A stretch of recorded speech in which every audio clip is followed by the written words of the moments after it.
about the impossible, whatever remains, however improbable, must be true.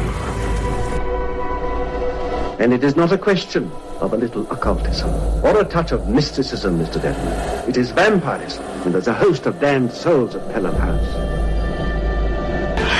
Thy father's spirit, doomed for a certain term to walk the night.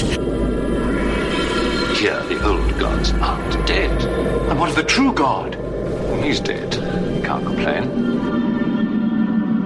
People assume that time is a strict progression of cause to effect, but actually, from a non-linear, non-subjective viewpoint, it's more like a big ball of wibbly-wobbly, timey-wimey stuff. You're listening to Paranormal UK Radio. Hi everybody, this is Irene and Mark, the host of the Paranormal UK Radio Show, the flagship show of the Paranormal UK Radio Network. I'm here again tonight with my co-host Mark Johnson.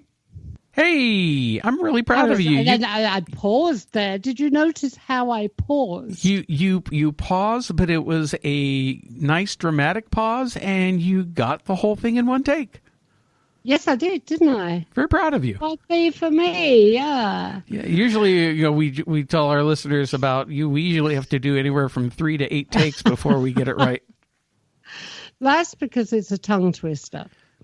But tonight I had a glass of port before I started, so maybe that's the way I've got to go in the future to get it all out in one go. See, that's what we should be drinking more often during our shows. Have a glass of wine and vino. Mm.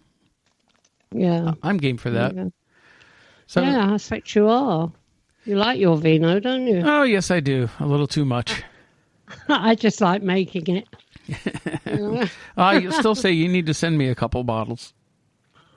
Oh, we opened up the new batch this week, actually, and it is absolutely beautiful. Mm. And the color is absolutely just right. Now, would you say it's a red or white wine? It's a red. Would you say it's more dry or sweet? No, it's dryish. It's in between, a medium. A medium? Okay. Yeah, I don't like anything too dry. I do love sweet wine.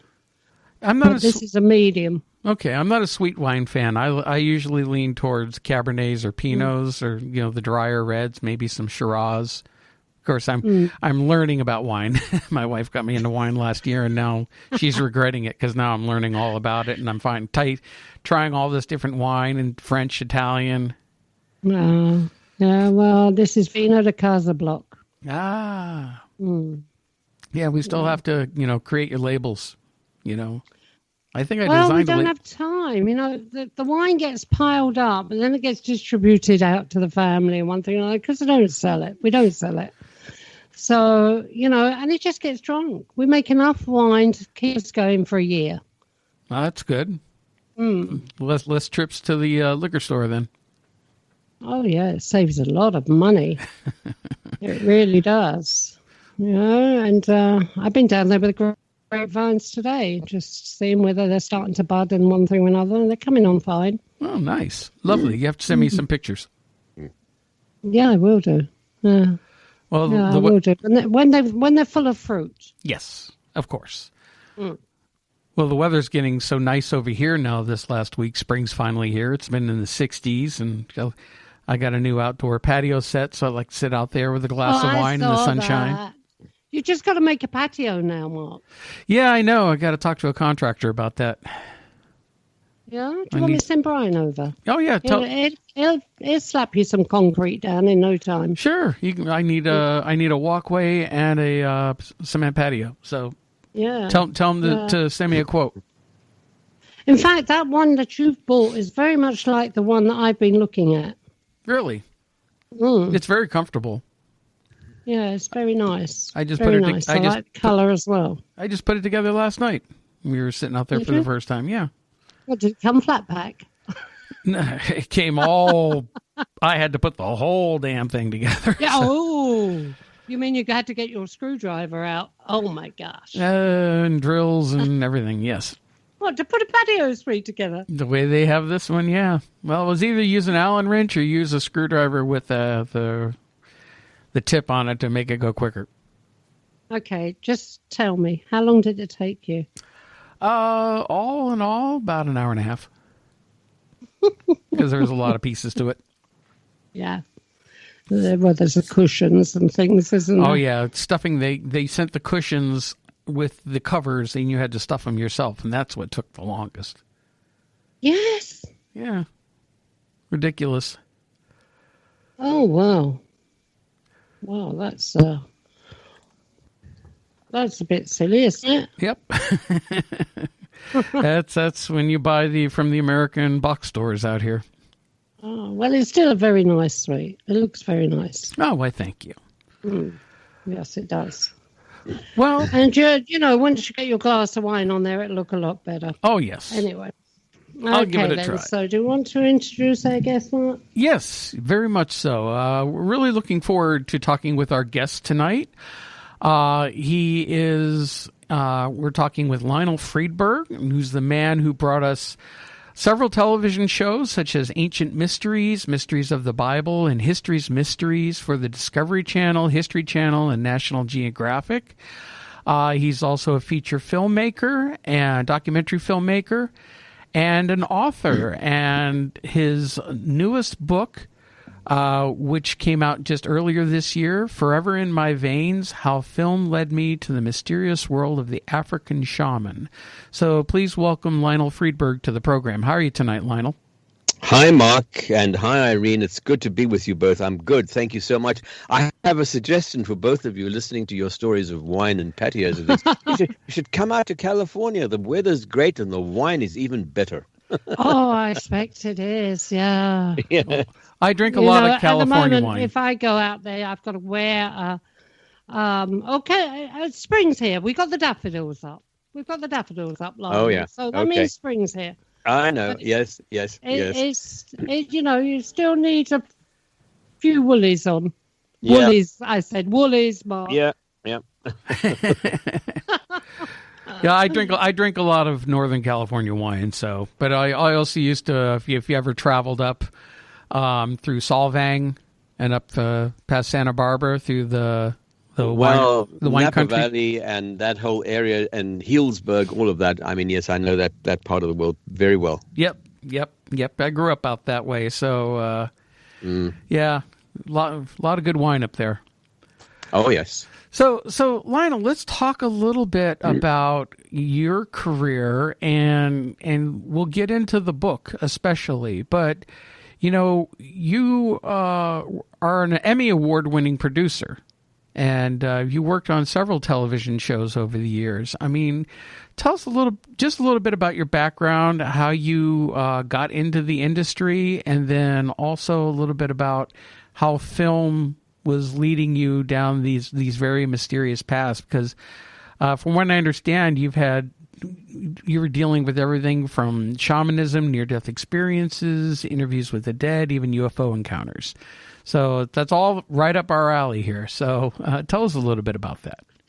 Yeah, I've been blessed with a very, very interesting life. I don't want to sound arrogant about it or blasé in any way, but I've been very, very fortunate to have an amazing career, which lasted, it's almost 60 years now.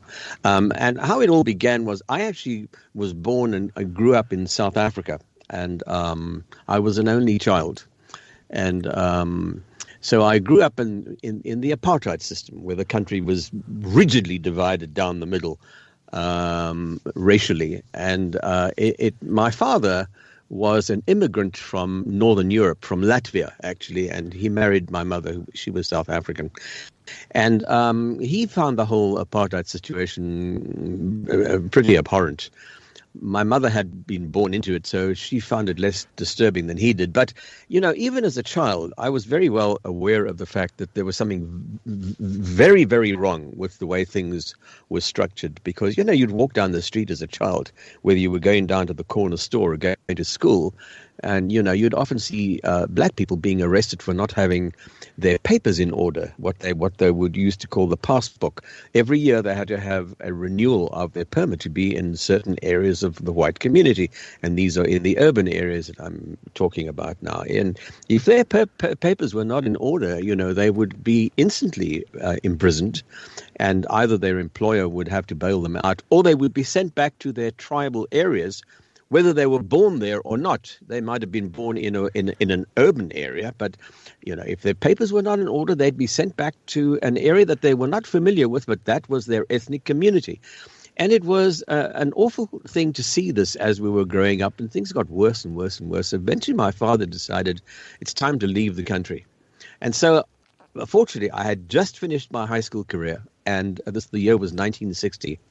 And my father decided to take a job, which he found advertised in the Sunday paper one day, for a tiny little jewelry store up in what was then known as Northern Rhodesia. Northern Rhodesia was at that time a British colony, and it formed part of the Federation of Rhodesia and Nyasaland. Rhodesia, of course, was named after the great empire builder Cecil Rhodes, who was the man who wanted to build a railway all the way from Cape Town to Cairo. And Northern Rhodesia sat right on the southern border of the Belgian Congo, and that was the year that the Belgians gave the Congo its independence, and it was instant war. As we know, if you look at history, Patrice Lumumba, the first black premier of the Congo, was assassinated, and war broke out, and that country has never been addressed ever since. I mean, it's been riddled with war and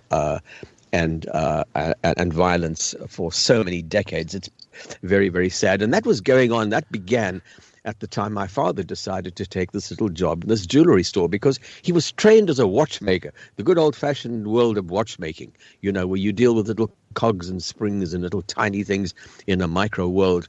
And they had a need for a watchmaker up in this little jewelry store in an area where there were a lot of copper mines in Northern Rhodesia. So he took the job.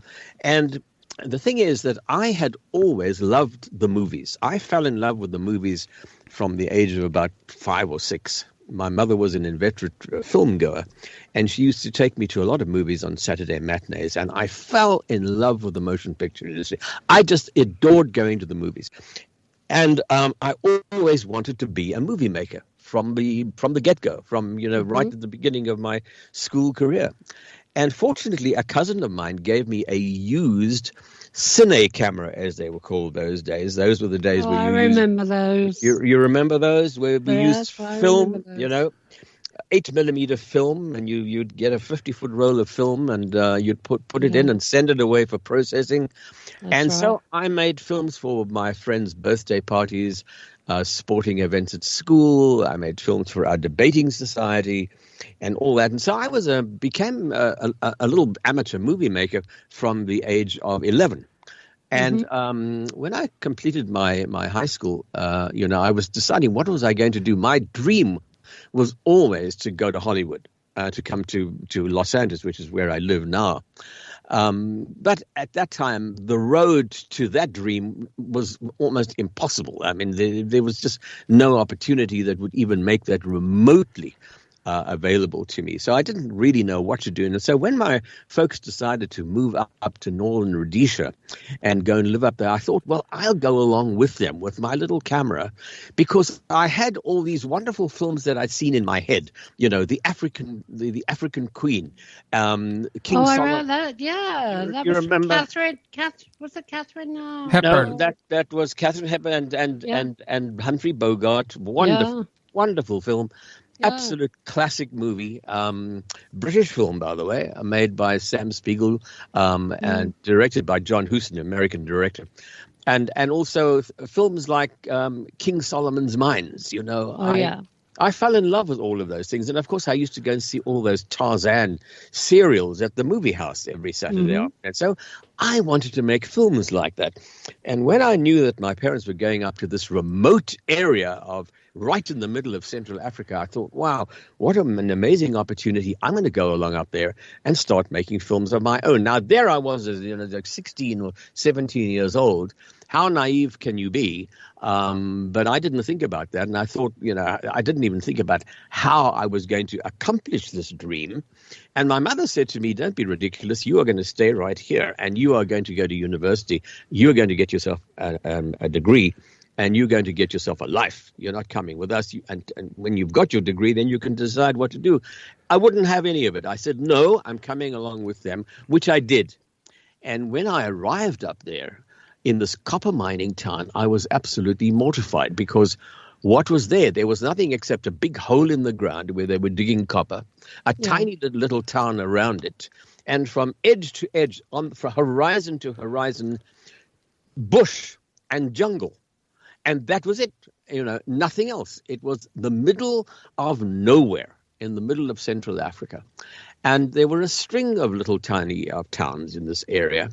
And for the first couple of months, I would go into the bush with my little cine camera and film in African villages, just people going about their lives. But I mean, this wasn't a career and I wasn't earning a living and I was getting rather worried about all of this. And so were my parents.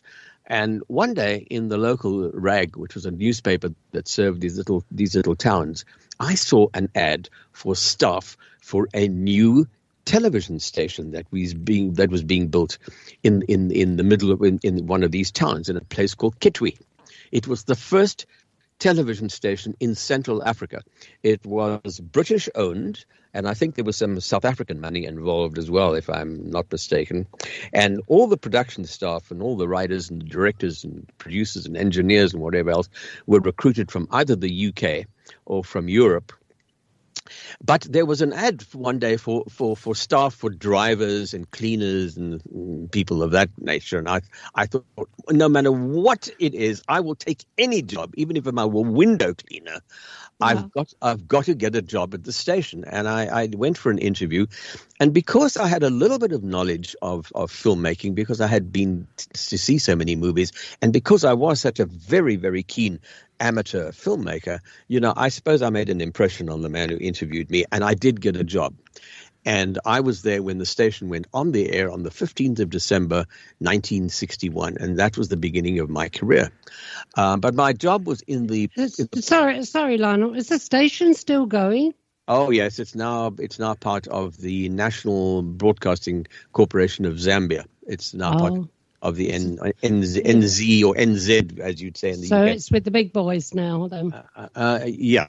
I'll tell you how it all happened, because it was a tiny station, privately owned, and in the morning we would have educational broadcasts for children, school children in the bush, primarily black school children, where there were never enough teachers to go around. So we used to have educational broadcasts in the morning, and then in the afternoon we would have vernacular programming for the local ethnic groups, tribal dancing and things like that. People would arrive in truckloads with drums and costumes and rattles, and it must have been a fantastic sight. It was an amazing experience, because this went on day after day after day, and at night, after 5 o'clock, we would switch to programming for the white community. So we would have Bill and Ben the Flower Pot Men. Oh, I remember them too. You remember that? And it shows their age, doesn't it?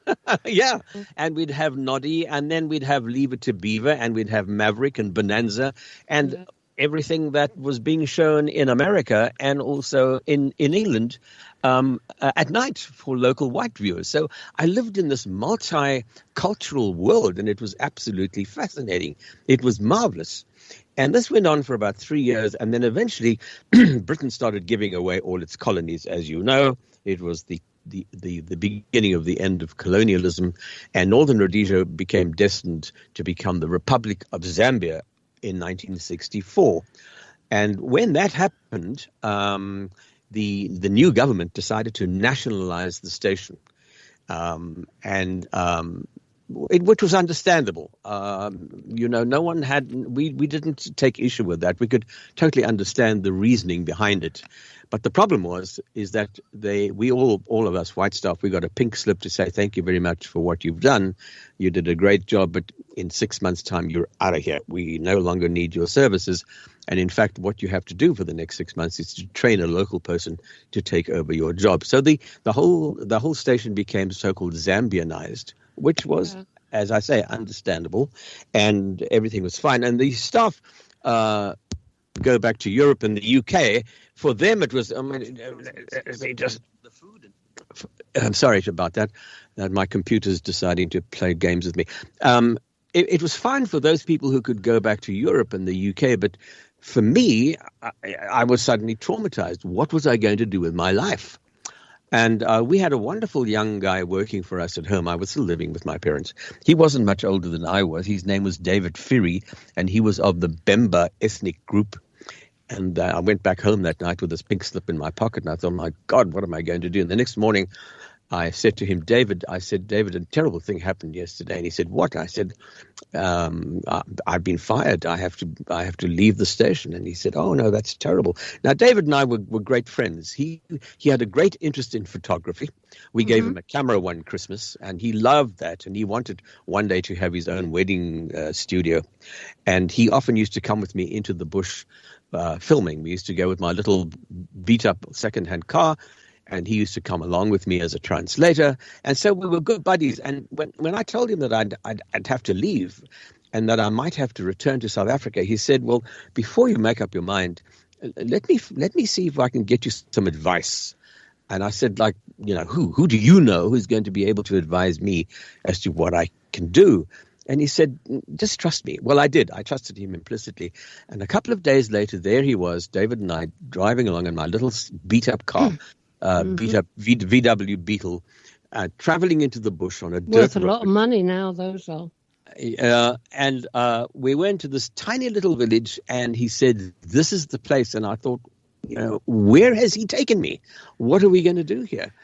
And there was a single hut on the side, all on its own, on the edge of this village. And he said, this is the place. And we parked the car, and he went to the door. Now, it's so typical of Africa, how he made this arrangement and how all of this was organized. I still have no idea. But anyway, he knocked on the door, and this ancient little old lady opened the door. She was a Bemba woman. She spoke absolutely no English at all. She'd probably been born in that village, had probably never been further than 10 miles away from it in her entire life. And anyway, she welcomed us into her home, and I thought, what am I in for? What is going to happen today? And she turned out to be a shaman, which they call in Zambia a nganga. And what she did was she asked us to sit down in her. There were two rooms in this little house of hers. In the front room, and on the floor was this concrete floor, was a grass mat and a little bag. And she said, sit down there, in Bemba, and David translated, and we sat down. And then she was very, very old, this woman. She was wrinkled, and, her eyes were glazed over. She was a very, very old lady. And anyway, she picked up the bag and she shook it, and I could hear clink, clink, clink, something like marbles or pebbles or stones inside it. And she said to David to tell me that I should say my name into this bag and then breathe into it, which I did. And then she took some snuff, which is, ground up tobacco leaves, and she sprinkled it into the bones. And she said to David, that is an offering to his ancestors, because his ancestors are here with him today. And that is our offering to them. And they are going to help him decide what to do with his life. And, I found I don't know what to make of any of that. It was absolutely fascinating, but, I wasn't sure about any of it, whether any of this was going to, how much truth was there going to be in any of this. I'd heard about witch doctors, and obviously she was something of that nature. That was a derogatory term. You no longer use that term, of course, but in those days one did. And anyway, she then handed me the bag, and she said, turn it upside down, which I did. And little bones and pebbles spilt out onto this mat on the floor. Now, these bones, the paradigm that these people use, the shamans, these traditional diviners and healers, they wear many hats. They can diagnose illnesses. They can see into the future. They can find missing persons. They can give you advice. They can concoct medication for you from barks and leaves and berries and herbs that they get in the bush. They can do all sorts of amazing things. Their duties are many and their skills are absolutely innumerable. And so this little old lady, once these bones and stones had fallen onto the mat, the idea is that my ancestors have influenced the way those pebbles and bones and stones have fallen, and her ancestors are telling her how to interpret what these bones mean, the pattern in which they fell. Mm-hmm. And she started to babble it endlessly for the next hour. She just babbled out a bunch of things that David tried his best to keep pace with her. And I was trying to make notes. I lost most of these notes and these little pieces of paper that I was scribbling on. But do you know that little old lady in that room that day, under this baobab tree in the middle of Central Africa, predicted just about every single thing that happened to me for the next 60 years? She predicted and prophesied my entire life. Specifics included things like that I would be married twice, that I would have 4 children, that she would name the number of grandchildren that I would have. She said to him, she said, one day he will cross the Great Water. Now, remember, Zambia is in the middle of Central Africa. It's a landlocked country. There's no ocean there. So I don't know what she was referring to when she said the Great Water. All of that made sense to me much, much later as these events began to come true. She said he will cross the Great Water for his work, and he will go to a place where there are many bright lights and lots of very famous people. These are her exact words. And she said to David, she said all sorts of things. She predicted, she said one day his life will be in danger in the bush because there will be a great beast and he will almost lose his life. She said he will go on the great water and the great water will try to kill him. She said to him he will one day go as part of his work to a world, another world where there is absolutely no color, only white, nothing else but white. I thought, I had no idea what she was talking about. No idea at all. But I listened very carefully to what she said. And one of the strangest things she said to David was, he will meet a man who was once very, very close to the most evil man who ever lived. I couldn't forget that. And I sort of wondered, what on earth does that refer to? And it's only many, many decades later that I realized what she was talking about when all of these events began to come true. So that, you asked me, was the beginning of my career, and that was my introduction to African shamanism. That's how it all began. If you like, I can explain, or I can just describe what some of these predictions turned out to be. Yes, please. Well, I'm actually very interested, since you just mentioned it, who this person was. Yes. Well, the thing is, Mark, that the tragedy is that I still don't even know this old woman's name. I never even learnt her name. I was never given a name. In fact, when we were introduced, she welcomed us to the door. There was no formalities or anything like that as we normally do. You just go inside, you welcomed, you sit down, and no names were exchanged at all.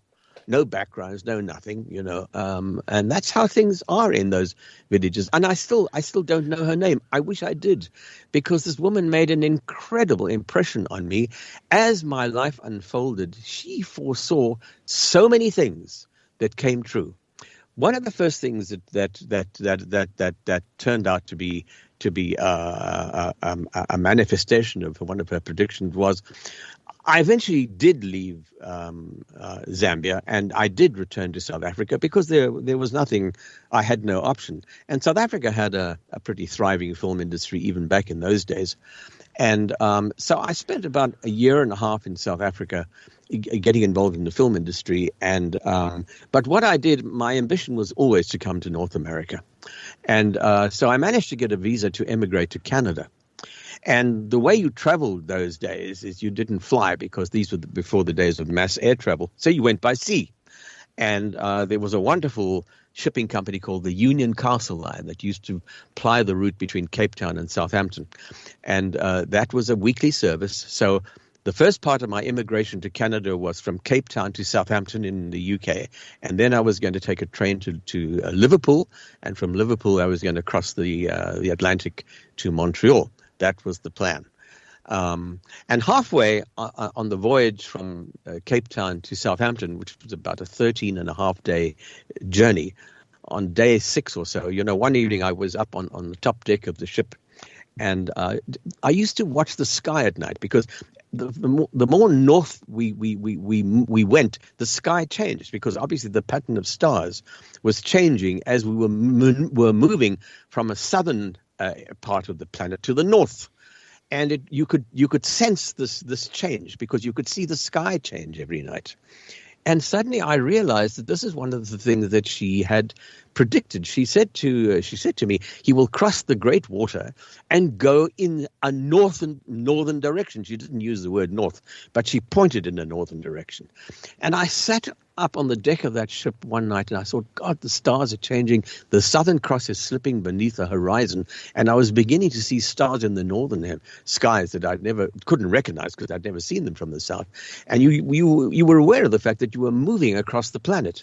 And I said, oh my God, this is what that little old lady had seen. I am going from the south to the north across the great water. That's where I am. I'm on the Atlantic Ocean. And from that moment onwards, I filed away every single thing that she had told me somewhere in my brain. I wasn't expecting them to happen, because I never knew when they would happen, but I kept them there. And as these things transpired, I realized how unbelievably accurate she was in so many things. For example, this white world that she mentioned as part of his work, that was in the year 1991. I was working here in the United States, and I was doing a science series for PBS, the Public Broadcasting System, which is similar to sort of BBC Two, and lots of documentaries and science shows and so on. And we were working with the National Academy of Sciences, and there was a scientific expedition to Antarctica, and I was doing a show called Secrets from a Frozen World. And really what it was about was, the year was 1991. The ozone hole was a problem at that time. Chlorofluorocarbons, which was the reason why the ozone hole was breaking up in the southern hemisphere, the government was deciding whether to ban them or not. And so a scientific expedition was sent down to Antarctica, find out if the ozone hole is getting bigger, find out if the seas are getting more acidic, find out if global temperatures are going up, find out if there is more CO2 and methane in the atmosphere, as some scientists are predicting. Is global warming a reality? And if you go to Antarctica, where there are no major human population groups, no cities, it's a pristine environment, but human activities can be seen. They're down there, the way they impact on the marine environment, on the ice flow, on the weather, and so on. So it was a fascinating film to make. We spent about 6 or 7 weeks down there. I was on an icebreaker, and one night, it was Christmas Eve, I think it was 1990 or 1991. The captain of the ship was a Norwegian guy, and he decided that the ship, we had American scientists on board, lots of crew, and he said, it's Christmas Eve tonight, we're stopping to travel, we're not going to do any work tonight. And by the way, we were so far south that the sun never set. It was perpetual daylight. So midnight was kind of like twilight time. The sun never went beneath the horizon. It was amazing. We were so far south. And he said, we're going to party tonight. And so that's what we did. And about midnight, I decided to go up on deck of the ship with my notebook and to write up my notes. I kept copious notes about everything, mainly to use in the narration that I would write once we got back to LA. And I tried to describe the world where we were. And here we were on this icebreaker. It had a red hull, a white superstructure, and nothing else. And around us was just ice. The sea was covered in pack ice. From horizon to horizon was solid ice. You know, the icebreaker would move forward crush the ice and then slowly inch its way ahead. That's how, these icebreakers make their way. But we were static in the water. And it was a very, very surreal experience because I was trying to describe in my notebook what it was like to be there. Because from horizon to horizon, it was all white. Pack ice to the edge of the world, and then almost this white sky above, the white ice beneath us. And I said, I'm in a completely white world. There is a complete absence of color here. And suddenly it hit me. My God, decades ago, that little old lady had foreseen this. She had described this to me. He will go, as part of his work, to a world where there is no color. There is only white. She'd foreseen that. And on and on and on. The great beast that she had mentioned. In 1967, when I was in South Africa, I went back to South Africa after Canada because my father got ill. So I did return to South Africa, and I had to bring him back from Zambia to South Africa for medical treatment. And once I got there, I sort of stayed because I got involved in the film industry there again. And I got a job. I was offered a job as a cameraman to cover a group, 3 white guys were coming out from California on a hunting expedition, big white hunters, to Mozambique. Yeah. Now, Mozambique is right next door to South Africa, and it was a glorious, almost like the Garden of Eden. It was rich with wildlife. And there were lots of hunting concessions all over the country. Very little urban development, other than a couple of big cities like Lorenzo Marks, now known as what do they call Maputo? It's called now, and up in the north, Beira. And other than that, little tiny hamlets here and there. But really, it was bushveld, filled with wildlife, and it was very, very popular among hunters from abroad. So these 3 white guys came out on a safari to go and shoot wild animals. And I had never understood the reason that people found any fun in killing wild animals. I didn't understand the reasoning behind it at all. So I did take the job, mainly to find out what was the purpose. How did they get their kicks out of killing innocent wild animals? What was that all about? How do they get their thrills out of it? Yeah, I mean, any animal. It still makes no sense to me. It's still absolutely. It's an alien concept to me. But I wanted to experience it myself, and that's why I took the job. So one day it was the turn of one of these white hunters to shoot an elephant. They had a license, by the way, to shoot an elephant each, 2 lions each, and multiple other animals, of all sorts. But they had a license only to shoot 1 elephant each. And there were two white hunters stationed there at this hunting preserve who could speak Portuguese and English. And they led the expedition for these 3 guys. And it was the turn of this white hunter to one of these Americans to shoot an elephant. And one of the leaders of the safari, one of these white guys, he picked out an old bull in a herd. And he said, that's the one that you should shoot because he's elderly. He's no longer the head of the pack. He's no longer, playing any major role. And there are much younger bull elephants than him. He's probably on his way out. He's probably, the elephant was obviously, must have been, a few decades old at least. But the hunter said that's the one that you should take out, was the term he used, not kill or shoot, but take him out. So the Americans got one of his telescopic rifles with a telescopic sight and positioned himself to shoot this elephant. And I positioned myself right behind him so that I could get a very clear view of him shooting this poor animal, with him in the frame as well as the elephant in the frame. And he shot and he missed. And the herd went absolutely crazy. They panicked. Stampeded.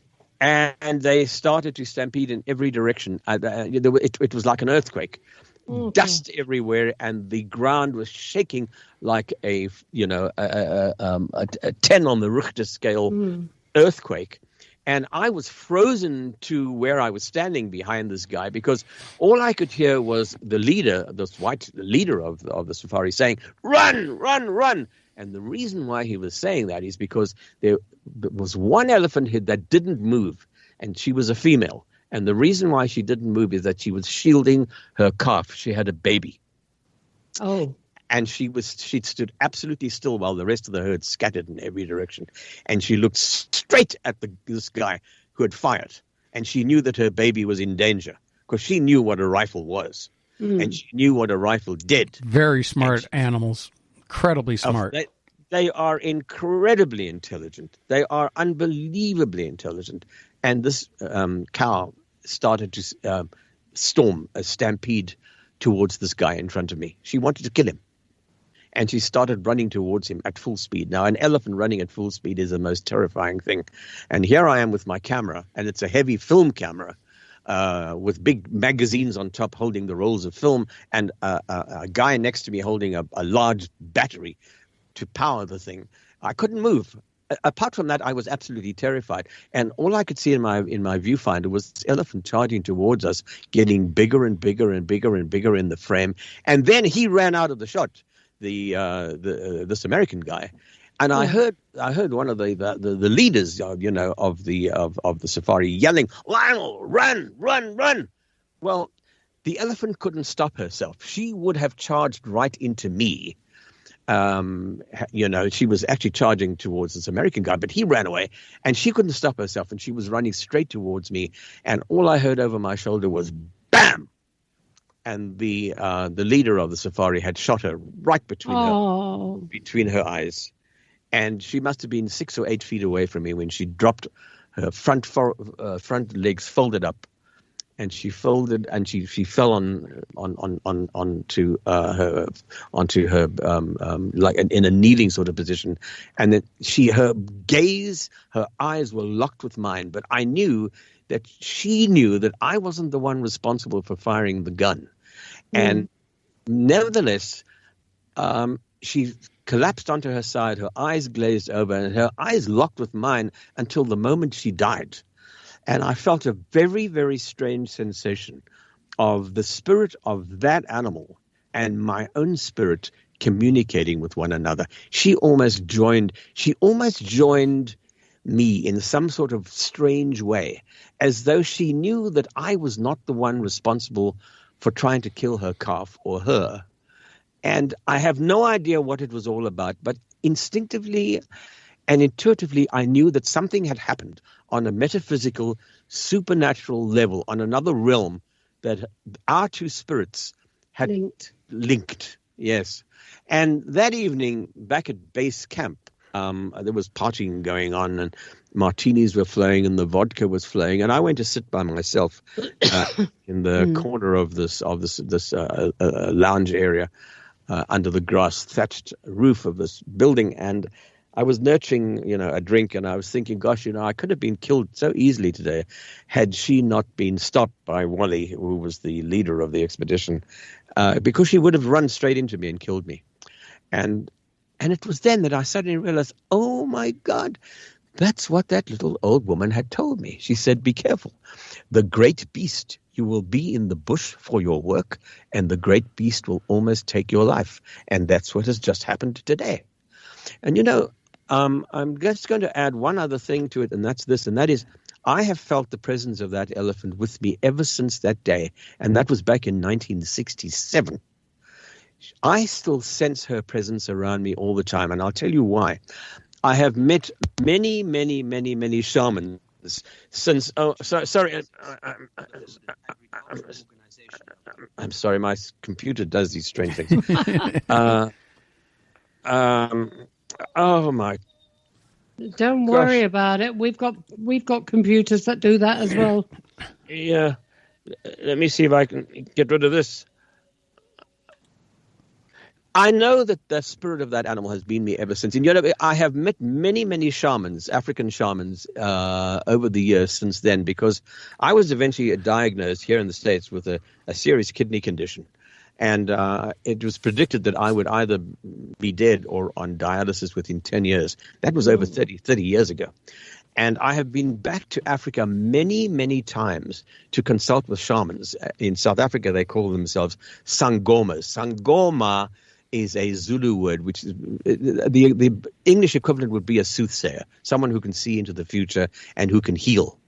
And I have been back to Africa many times, and every time they've thrown the bones for me, they have always said to me, before they've said anything else, they've always said to me, what is this Ndlovu? And Ndlovu is a Zulu word for elephant. They've always said, what is this elephant as these with you? You have an elephant with you. I can see it in your bones. They've told me that time and time again. And I know that it's the spirit of that animal that was shot in front of me that day. She's become your totem. She's been with me ever since. Yeah, it's been the most unbelievable thing. I have no explanation for it. So again, just to get back to some of the predictions of that woman, one of the things that she said to me was, one day I will meet a man who knew the most evil man who ever lived. Well, in the 1980s, 1983, 84, 1983, in fact it was, I was doing a film about the history of South African Airways. At one time, it was one of the world's great international airlines, and it was efficiently run. It had a network that connected South Africa with every continent of the planet, other than Antarctica, of course. And it was a very, very efficient, well-run international airline. But the story about South African Airways is absolutely fascinating because they pioneered flight in Africa when there were no airfields, no weather forecasting services, no fuel depots, no airports, nothing. They had started way back in the 20s. And so it was a fascinating history. And in the early 30s, they ordered 3 new German airliners for their fleet as this airline was developing. And to fly these aircraft, they each held about 14 passengers, latest state-of-the-art aircraft for the time. 3 engines, 1 in the nose and 1 on each wing. And to fly these aircraft from the factory in Germany all the way to Johannesburg, down Africa, without all these facilities and airports and weather forecasting services, was a major, major accomplishment. And the delivery flight took 2 weeks to come down Africa, lots of stops on the way and, lots of stories and adventures on the way. And when we were doing our research, it was found that one of the pilots of one of these ferry flights, these delivery flights, was still alive. And I thought, oh, my word, we've got to get hold of the guy and put him in the movie. He's got to, tell us about that experience. Well, he was German. He spoke no English, and we found out his name was Hans Bahr, and he was retired in a little village near Munich in Bavaria. And through the German Foreign Office, which at that time was based in Bonn, this is before East and West Germany combined. At that time, West Germany, had its government was based in Bonn. So it was arranged through the Foreign Office that we could interview the guy, and they facilitated the whole thing. And when we eventually got to Germany, we got to Frankfurt, where we did filming for the airline, contemporary filming. And then it was time for us to go and interview this pilot. And the German Foreign Office gave us a representative to accompany us on this trip, A, to act as an interpreter, and B, just to make sure that everything went smoothly. And it was a fascinating a trip. We had 2 vehicles. We had a stills crew, a publicity crew, my film crew, and we went on the Autobahn from Frankfurt down to Munich to this little village. And the man from Bonn, as that's what we called him, the man from Bonn. The man from Bonn. He came with us. And the night before the interview, we stayed at a very small hotel at this Sorry, Lionel, we just had a rude noise over behind me. It was my dog sneezing. I'd like everyone to know that, so that they don't type in saying there was a demon heard. Okay. Just pass my dog. Say bless you to your dog, will you, for me? From Lionel. And the night before we did the interview, we stayed at a very, very small hotel. And the man from Bonn and I, he spoke an extremely good English. And, we drank some really good German wine that night, I can tell you. And around about midnight, where it was certainly time for bed, most of the crew had gone to bed. And it was just he and I sitting alone in this lounge area of this hotel, overlooking this lovely lake.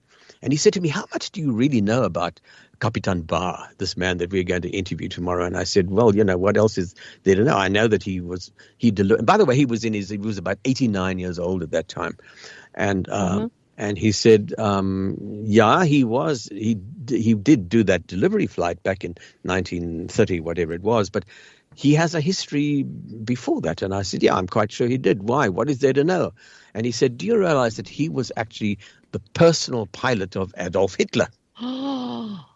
And you could have knocked me over with a feather. And needless to say, I sobered up instantly. I suppose you did. I'd interviewed a lot of people in my time, but this was out of the ordinary. I wasn't quite sure how I was going to handle that.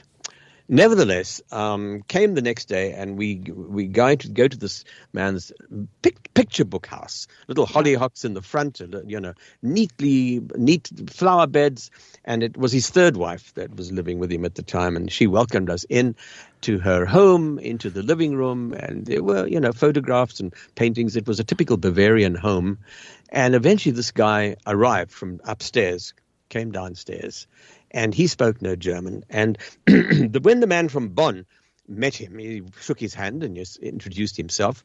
And then he introduced him to me.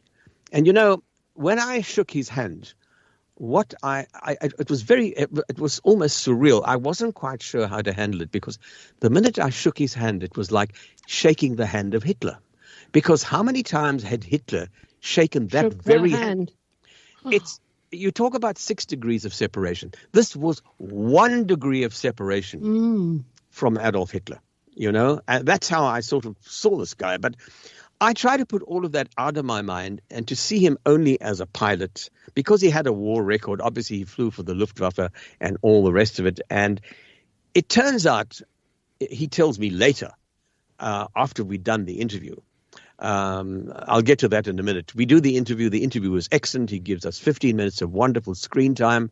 And I said, thank you very much. And, I tell the crew, okay, you can wrap up now, start, rolling up the cables and get the camera packed up, and the tripods and the lights and the microphones and all the rest of it.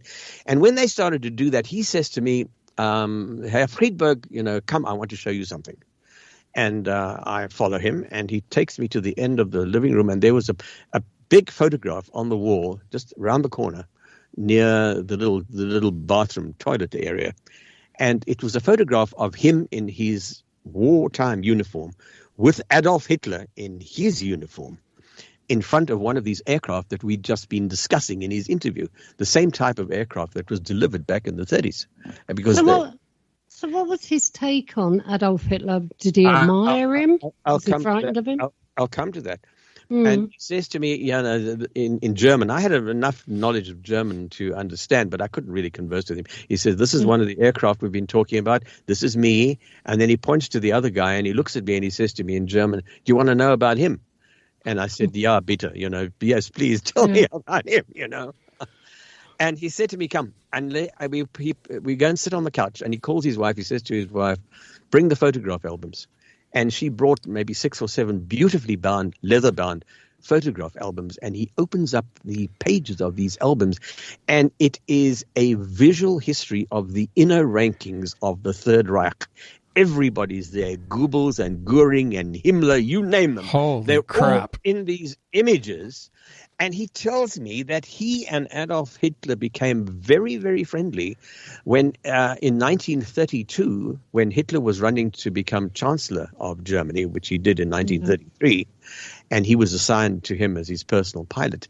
So much so that when he married his first wife, Hitler gave him his wedding party in Hitler's apartment in Munich. That's how close these two guys were.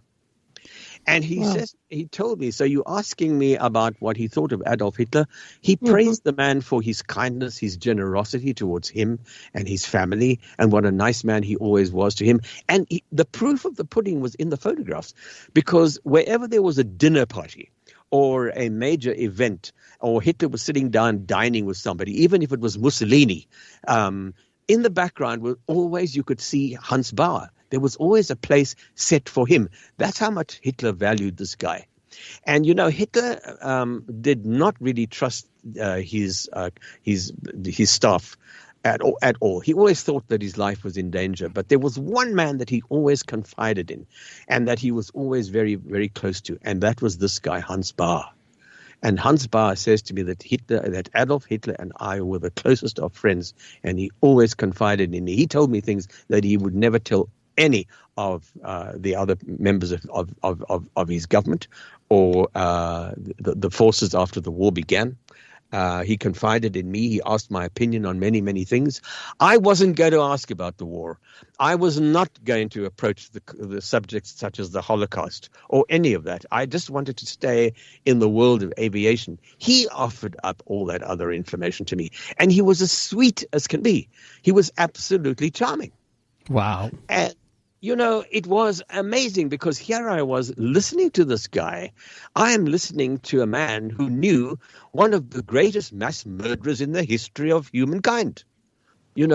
Adolf Hitler was responsible for the death of millions and millions of people, innocent civilians as well as soldiers. And here is a man who was his closest friend telling me about him. It was almost my head was swirling at the end of the day. And he and I, by the way, he called his wife to bring drinks, and she did, and the crew and I and he, and we all, and it was a very, very amazing but strange afternoon, but very insightful into this man, and he was absolutely charming. I could not feel any degree of animosity towards him at all. I only saw him as an old guy reminiscing about the past. And I could only see him as a pilot. That's all I saw. So at the end of the day, we get back into our vehicles. We had two little vans, and we were driving off from his house. And I looked through the back window as we rounded the corner, as we drove away. And there he was outside his house with his wife, waving goodbye to us, like an old couple waving goodbye to old friends or grandchildren, if you like. And then we turned a corner, and he was gone. And at that moment, the minute I lost sight of him, it suddenly hit me between the eyes like a ton of bricks. Oh, my God. This is the man that old woman had told me about. You will meet a man who was very, very close to the most evil man who ever lived. That's what has just happened. Wow. That's how accurate she was. What an experience. And it was. For me, it shows that it's the world is not black and white, and human beings aren't black and white. And while Hitler did major atrocities, it also shows the human side of him too, how he treated this pilot, how he was very friendly and, warmed up to him. I mean, it just shows the complexities of human nature.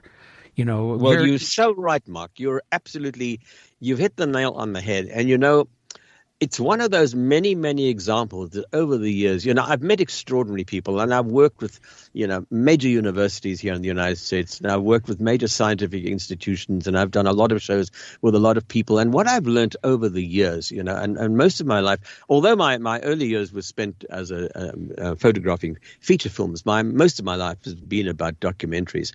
I have learned that you cannot judge people and never judge a book by its cover. There's always another side to every single story and every single face. And the most important thing that I have learned is that whoever you come across or whatever situation you come across, there's another side to the coin. Be respectful of that individual or that event or that moment, because there may be more that you don't know about, and that's worth knowing about. And I have just learned, that life is complex, and don't rush to quick judgments about anything. Nope.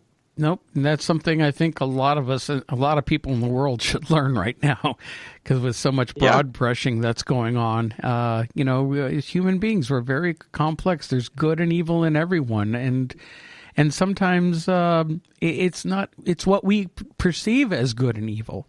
It's just people are who they are. That story is just utterly fascinating.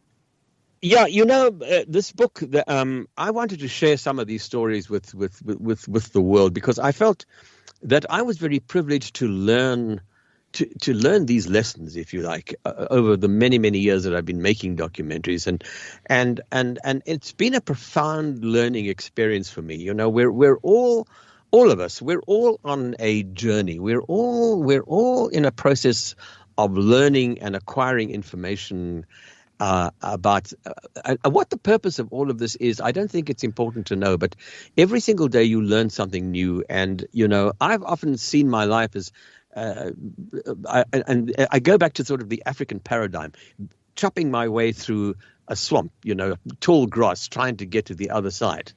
And the more you chop and the more you cut and the more you sort of make inroads into this field of grass, you think you're getting close to the other river, the other side of the river or the other side of the field. You're not.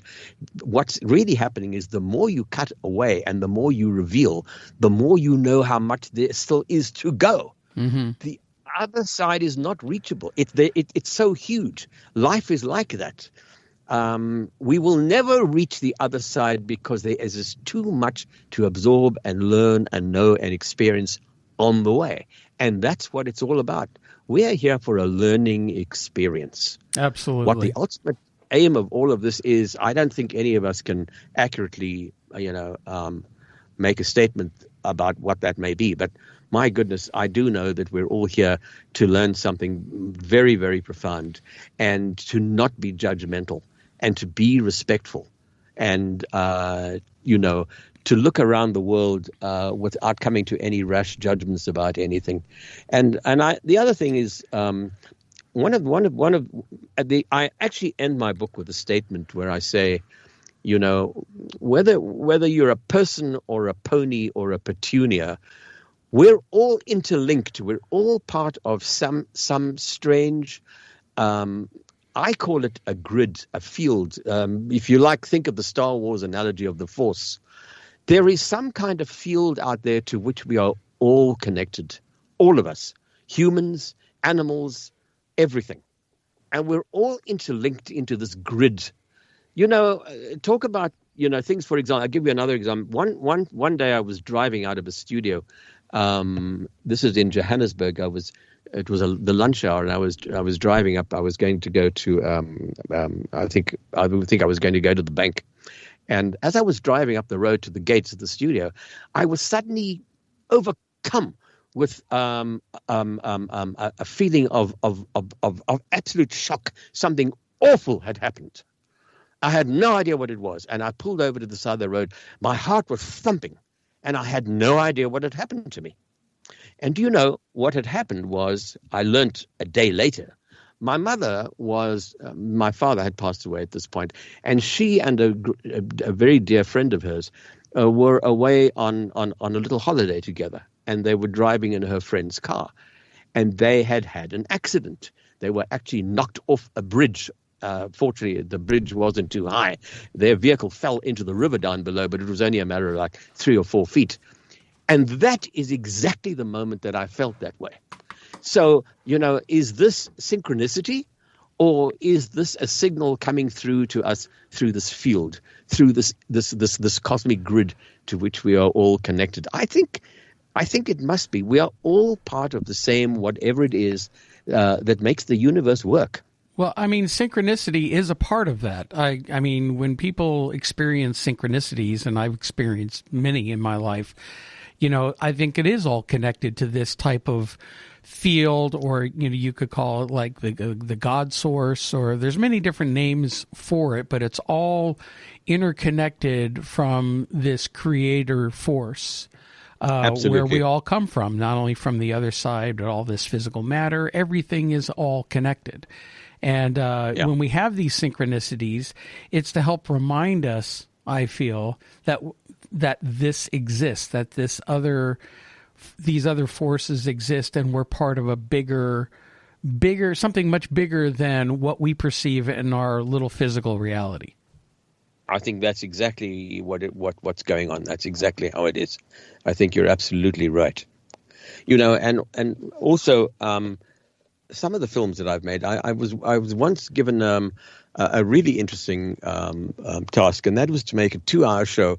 The brief was this. I think it was, I don't remember which, it was for one of the cable channels here in the States, but I don't honestly remember which one it was. It was either the History Channel or A&E, Arts and Entertainment Network, or maybe it could have been the Discovery Channel. I'm not sure. But the brief was, what happens to human consciousness after the demise of the physical body. In other words, what happens to you when you die?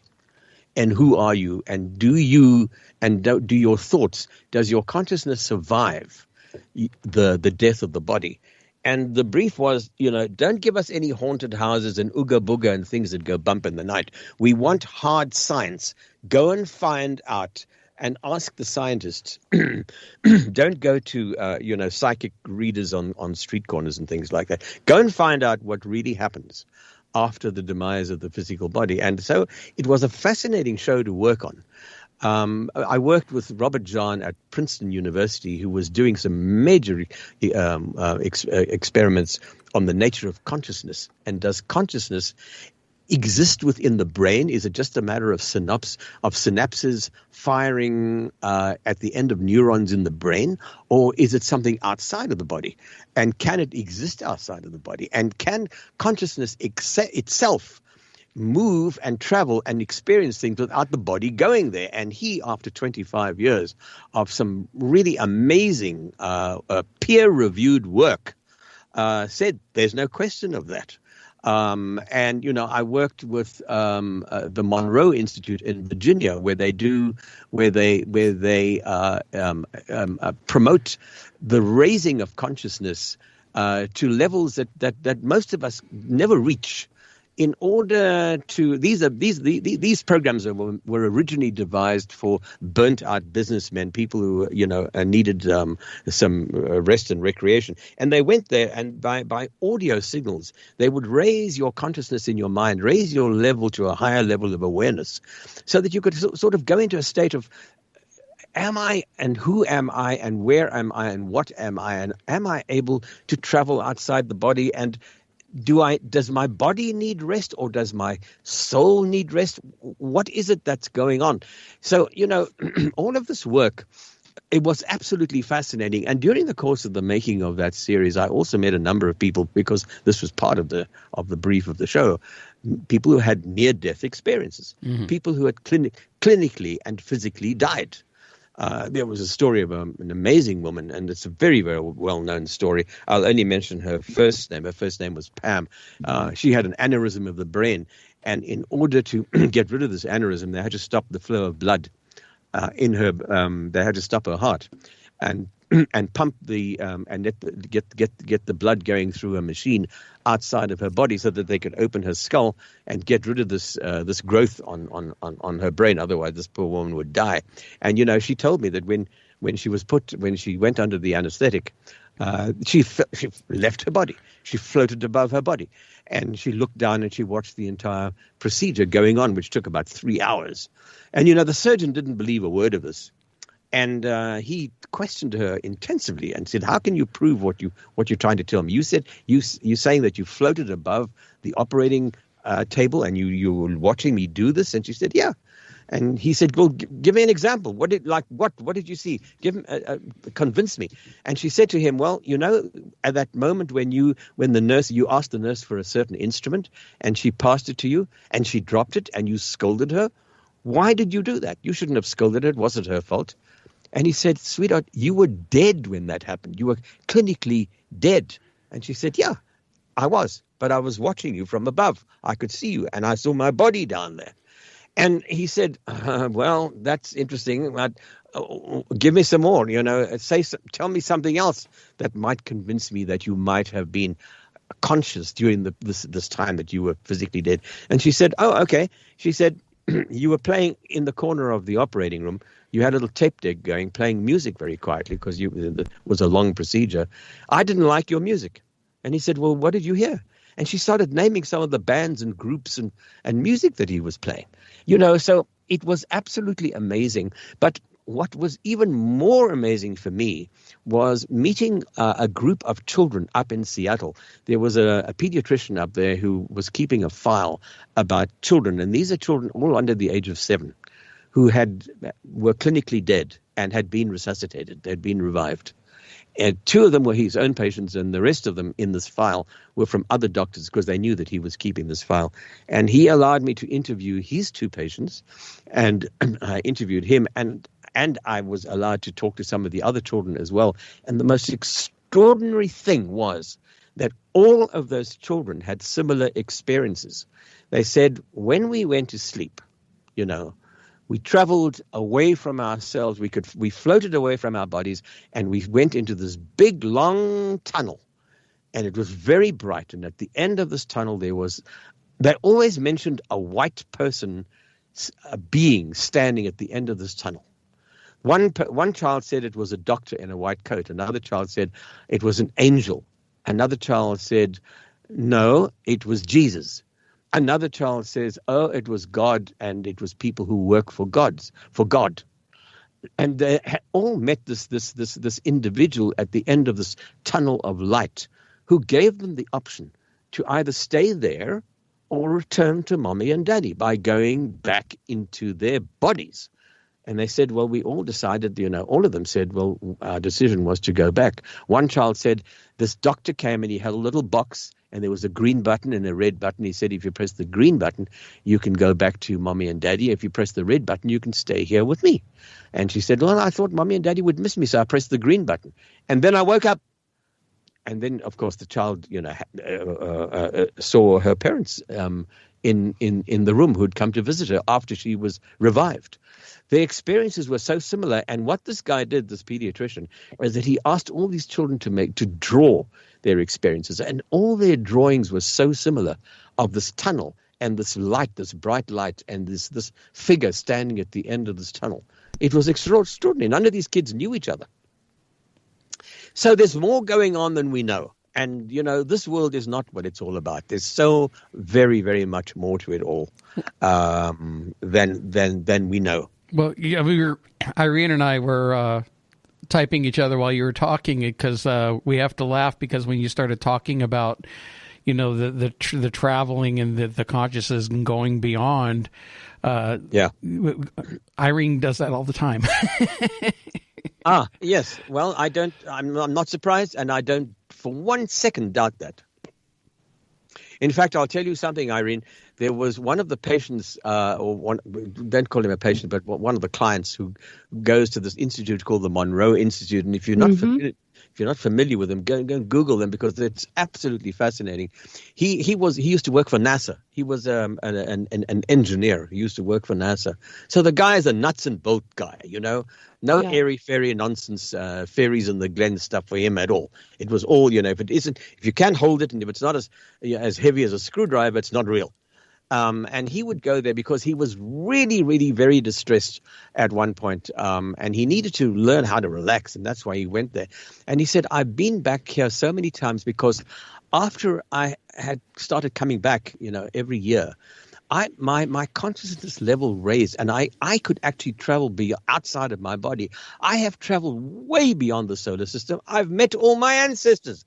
I've met my great-great-great-great-great-great-grandfather. And he said, don't laugh at me. It's true. I have. And I didn't. I said, I'm not laughing. I can believe it. Believe it. Yeah. I said, I'm not laughing, And so, I think that which is another reason why I decided to write the book, because I wanted to give people some degree of hope. There's so much negativity at the moment, and the world is full of so much darkness and despair at the moment, particularly with the COVID-19 going on and all these civil wars and all these, you look at what's going on in Syria and, in Myanmar and in Mozambique and here, there and everywhere, and people can easily get so horribly depressed. And I think the suicide rate, particularly among young people, has gone up astonishingly. And, I want people to know that this is not what it's all about. This is only part of our journey. And I want them to take, some degree of optimism about, look at themselves with some degree of hope and optimism. It isn't all dark and down and dismal. Yes, there's more. This is only part of it. And that's something that we as Western society have a real hard time dealing with, because especially in this day and age, and for the last century, we've turned to science, we've turned to industry, and religion may be there, but it's the organized religion, and most of it, especially in the Christian side of it, is, heaven and hell and sin and do what you're told, and there is not a lot of hope. and when people start to learn of these experiences like you're chronicling in your book, how we're all interconnected, how there is hope, there is a vast world out there that we've been trained to ignore, basically. Absolutely. You know, I mean, I used to hear when I was growing up, I used to hear somebody calling my name. I think it would be my mother, and I'd go to the next room and say, "What do you want?" She goes, "I didn't call you." And I go, "Well, I heard you calling." She goes, "Oh, it's your imagination." You know, and how many times? That's the problem. That's the problem. It's your imagination. Yep. Yeah. And that was the beginning of many strange experiences that I've had in my life. But the other thing is, and this is what I think is really important with your book, going and seeing this African shaman, seeing this woman, is we've lost touch. These Aboriginal peoples, who are, modern society looks down on them, looks at them as primitive, looks at them as, uncivilized. What our country here has done to the Native Americans is just absolutely atrocious. And yet the spiritual life, the traditional spiritual life that they have, and with the medicine men and women and the shamans, being interconnected to that spirit world. I mean, even when during the 1800s, when the government is trying to round them up and exterminate them, put them on reservations and whatnot, they were such a religious people. They looked at everything from a spiritual standpoint, but spirit intertwined with nature. They understood that we were all connected. They understood that everything is, and we've forgotten that. And I think it's something that we really need to get back to. You know what I think, Mark? I think one of the most important and critical things that needs to be addressed right now. First of all, there are many, but I'll get to what I think is one of the most critical. One of the things, for example, is parents should never say, "Oh, you're imagining it." Kids are not imagining it. They may, if little Mary says, "Oh, Mommy, look, there's Granny sitting in the corner over there," and Granny's been dead for years, Mommy should not say to little Mary, "Oh, you're imagining it." Mommy should say to her, "Oh, well, what does she look like? Describe her to me, and can you talk to her?" Instead of saying, "It's nonsense, you're not seeing it, you're imagining it." They should not do that. And we in the West do that. And, we don't, here, as you well know, in the United States, no one talks about death. Death is something to be avoided at all times. You don't even talk about it, Nobody goes there in a conversation. Death is something that you see on television as part of a cop show, as part of a crime show. But you don't recognize it in your day-to-day life. Death is just part of life, and we don't do that in this country, and we don't do that in Western societies. And I think one of the worst things that have happened, and this is my main point, I think, is our disconnect with nature. We have lost touch with the natural world. Absolutely. And, kids should be these tablets and these little games and things that they walk around with glued to these things, texting each other all the time. I mean, I think this should be limited. That should be put away. And kids should be taken out into the forests and taken on a camping trip and taken on a canoe down a river and go and spend time watching the sky at night and go and smell the palm trees and go and smell the pine trees. We have lost touch with nature. We're in a very strange time right now because, there's all this, you're right, there's all this strife, there's all this distraction. We've gotten away from nature, we've gotten away from our spiritual selves and understanding the true nature of reality. On the other hand, we are also in a time where, because of the internet, because of mass television, different concepts are able to get out there to a broader mass audience. And the documentaries that you've worked on, the different shows that you've worked on that touch on these subjects. I mean, right now, and I'll use just the word paranormal just as an all-encompassing word because I know it doesn't do it justice, all the different genres and the different things that are out there, from near-death experiences to seeing ghosts to UFOs to, astral traveling. All of that is more accepted now than it has been by mass society because of these programs that are out there that are available for people to watch. Now, granted, it's a smaller minority of people who go towards these, and majority of people are either hooked up on major religions or science, or does what the government tells them and doesn't think outside the box. Yet still that exposure is there, and people are becoming slowly more and more educated. We have a lot of the negative, but we still have some of the positive out there too. That's correct. That's absolutely true. I totally agree with you. Absolutely.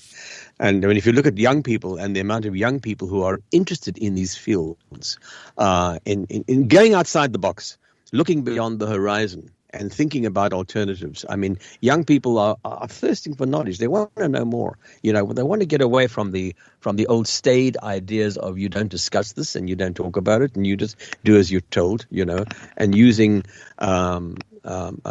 age-old lessons as a crutch. Start thinking for themselves. And this is where I take hope. Young people are looking and seeking and searching. They want to know. And that's a good thing. And with the technology that's available, such as the one we're using right now, you're in New Jersey, I'm in California, and Irene is in Wales. And we talk to one another. I mean, it's incredible that we have this. It's just amazing. And so let's use that to foster this. And shows like yours are also terribly, terribly important. To be able to expand the mind, but we've got to go more mainstream. We've got to get the message out. We've got to expand this quest for knowledge and this need to just think beyond the horizon. It's absolutely critical that we start doing this. And our relationship with not only each other. And societies and groups of people who are not the same as we are, but with all forms of life. I mean, I think, for example, when you think about industrial agriculture and factory farming, this is absolutely horrific, the fact that this kind of thing goes on. And young people are the ones who are beginning to question all these methods and these things that are going on around us and saying, this is wrong. And we should treat animals with a little bit more respect. We're not necessarily, superior to them. We may be the dominant species. It doesn't make us any better.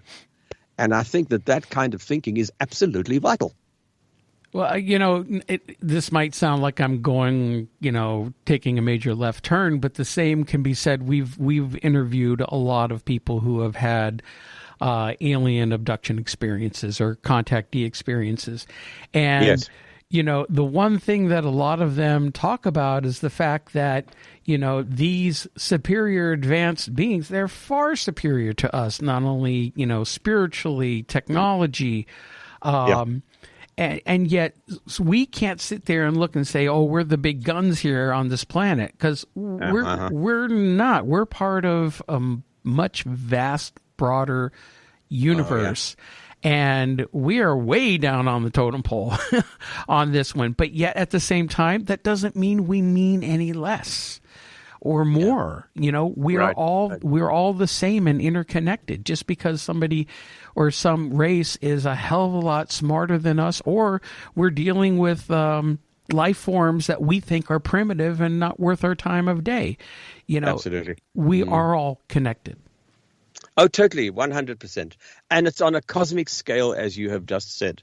It's on a cosmic scale. It is throughout. Never mind, it's this galaxy and all that. It's on a cosmic scale. We are all connected. Alien life forms, ourselves. We were all created by whatever that super being may be, or whatever that super intelligence may be, whatever you want to call it, the Great Spirit, as the Native Americans call it. We all are part of that, and we're all part of this field. Whether we come from, another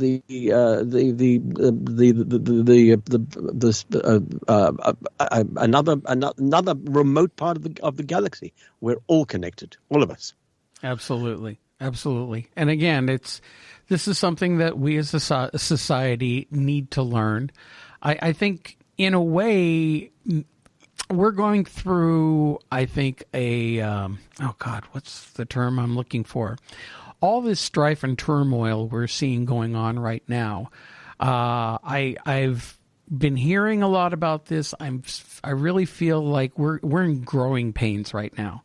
I think we're on the verge of a big shift and a shift in consciousness. And I think we're going kicking and screaming the entire way as a society, because eventually, you're right, the younger generation is seeing this.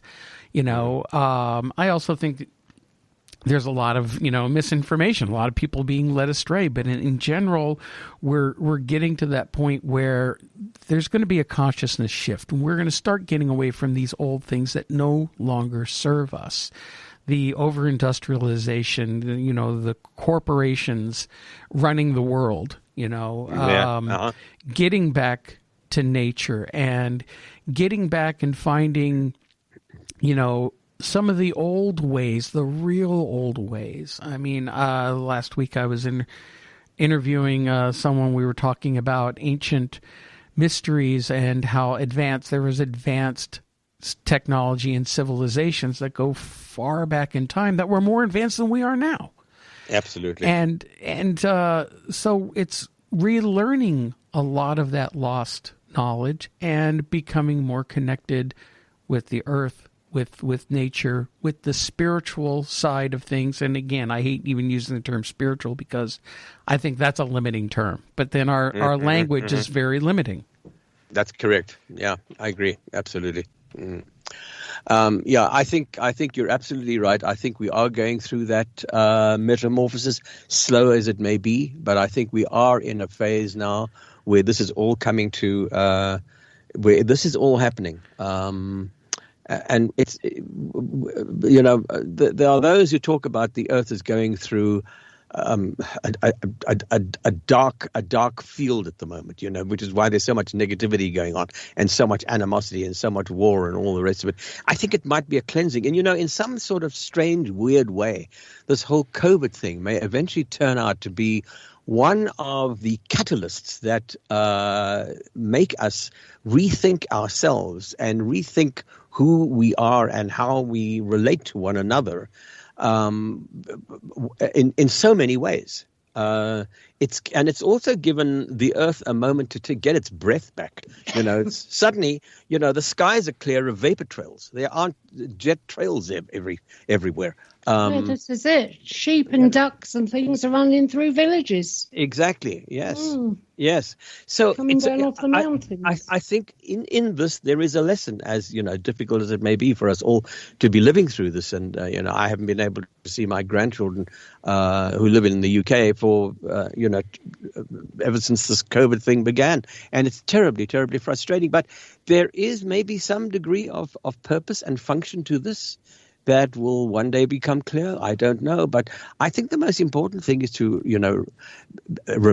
be open-minded enough to consider all things and to embrace the ideas. And some of the stuff that you've been talking about, Mark, is also absolutely true. And let's just be open enough to consider all of this.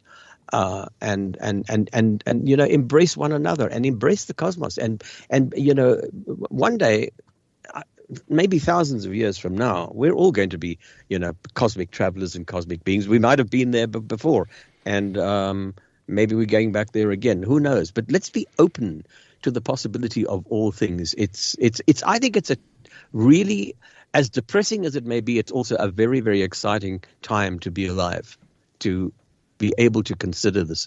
We may be on the verge of a new renaissance. I hope so. I really hope so. Well, Lionel, this has been a fantastic discussion, and your new book, Forever in My Veins, How Film Led Me to the Mysterious World of the African Shaman. I mean, where can people find your book? They can go to my website, which is my name, Lionel Friedberg, no space, it's LionelFriedberg, LionelFriedberg.com. So it's www.lionelfriedberg.com.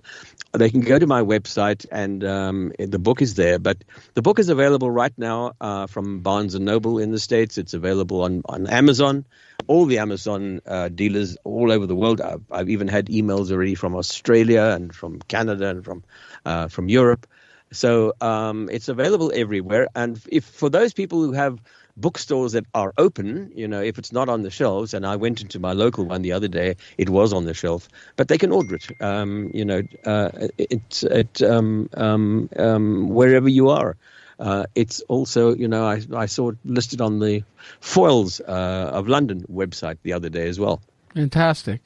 Well, thank you so much for coming on the show today. This has been absolutely brilliant, and I definitely want to get a copy of your book and read it here soon, because I'm looking at it right now on another computer on Amazon UK. Yep. Yeah, it's there. Mm. Okay. Well, Lionel, hang tight for a second while we wrap up. Don't go away right away, because there's something I want to ask you when we're off air here. But just want to thank everyone for tuning in to another edition of the Paranormal UK radio show, the flagship show here on the Paranormal UK radio network /station. Right, Irene? That's right. And we will be back next week with an all brand new show. So we'll look forward to seeing everyone there. Have a great week, and we'll talk with you soon. Irene, we'll talk to you later. Okay, bye. Bye, people.